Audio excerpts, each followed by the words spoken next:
Okay, Ella, I responded to your message, but I wanted to expand upon it. So this is what you said. It's been 236 days since you broke up with me, and I still fight back the tears on an hourly basis and cry myself to sleep. I hate it here.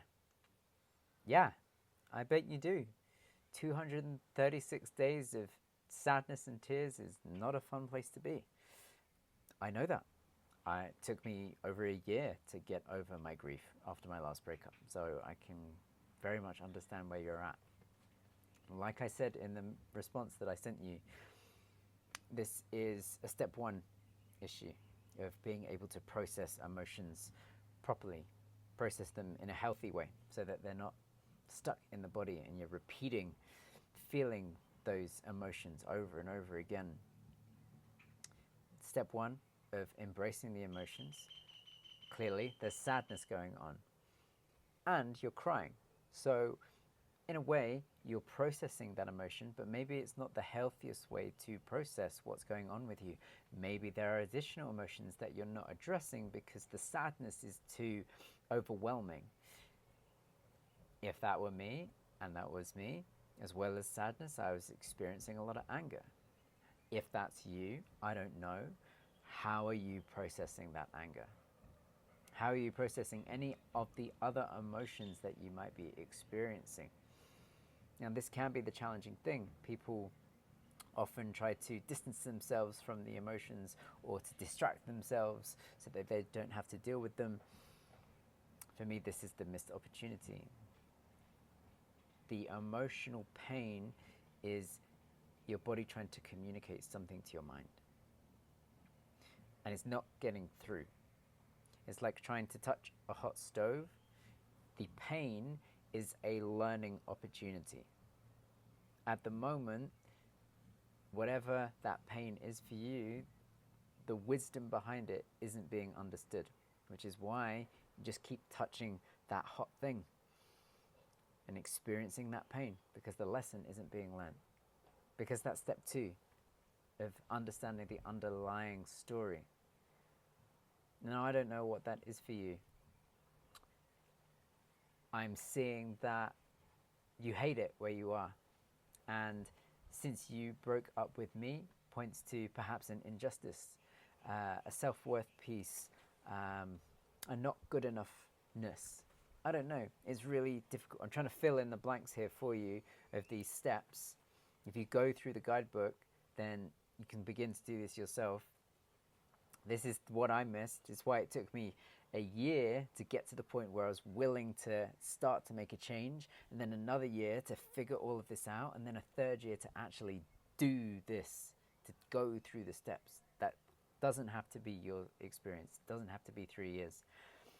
If you want to carry on crying for another 236 days, then you're welcome to do that. And people do, because they're not willing to do what's necessary to get over the addiction. Because right now, you're addicted to that feeling of sadness. It's why you keep revisiting it.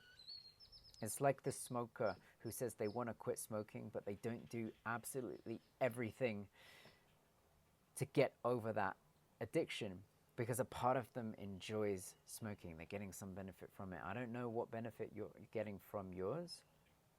This is where step two of understanding the underlying story. At the moment, I'm seeing surface stories, and I don't know what your underlying stories will be. The best way to figure it out is to talk to someone who can facilitate getting to the heart of the issue. I tried to do this by myself, and it is possible. It just took me a very long time and a lot of hard work to figure it out by myself. And that's why I made the guidebook, so people don't have to figure it out by themselves. The best way that I found to actually deal with an underlying story and find it is through conversation, but with people who can support you in the way that you need. Now, I imagine you have people in your life who are being supportive. They're listening to you. They're giving you affection. They're telling you it's going to be okay. They're distracting you. But that's not the support you need, because all that does is support the surface stories. It doesn't get to the underlying stories. That requires skilled insight and conversation, to be able to ask you the right questions, to be able to unlock the right door in your mind so the right connection can be made and you can begin to move on. Right now, you're stuck in a loop. And I know, because I was there. I was stuck in a loop for a year of having thoughts come in of, I can't believe this person did this to me. I must be worthless.